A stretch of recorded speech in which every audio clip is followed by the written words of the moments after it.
Hello friends, welcome back to my YouTube channel. আজি বনাবলৈ লৈছোঁ এটা স্পেচিয়েল ৰেচিপি মাছৰ বইল। তাৰ বাবে লাগিব আমাক মাছ, অলপমান বিলাহী, হালধি, নিমখ, নহৰু কেইফুটামান, যদি আলু দিয়ে আলু দিব পাৰে, নহ'লে স্কিপ কৰিব পাৰে, পিঁয়াজ, জলকীয়া আৰু আদা নহৰু খুন্দি লোৱা অলপমান, আৰু মান ধনিয়া অলপমান, ইটো ধনিয়া দিলেও হ'ব। তো লেটছ ষ্টাৰ্ট। পাছে মই কেৰাহীখন বহাই লৈছোঁ। কেৰাহীখন অকণমান গৰম হ'লে তাত মই প্ৰায় 1 লিটাৰমান জোখৰ পানী দি ল'ম। পাৰিলে গৰম কৰি ল'ব পানীখিনি। ভিডিঅ'টো শেষলৈকে চাই থাকিব। যদি ভাল পায় লাইক, কমেণ্ট, শ্বেয়াৰ আৰু ছাবস্ক্ৰাইব কৰিবলৈ নাপাহৰিব মোৰ চেনেলটো।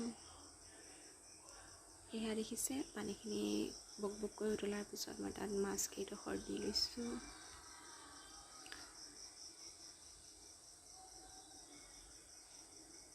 তাৰপিছত তাত দিছোঁ বিলাহী, নহৰু কেইফুটামান, আদা নহৰু খুন্দি লোৱাখিনি, তাৰপিছত পিঁয়াজ, আলু যদি দিয়ে আলু দিব পাৰে, আৰু এডোখৰ ভোট জলকীয়া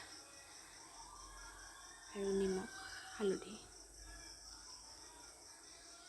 তাতে অলপমান নেমু চেপি দিছোঁ, অলপমান টেঙা টেঙা লাগিবলৈ।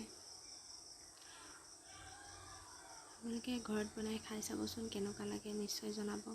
এয়া দেখিলে মোৰ ৰেচিপিটো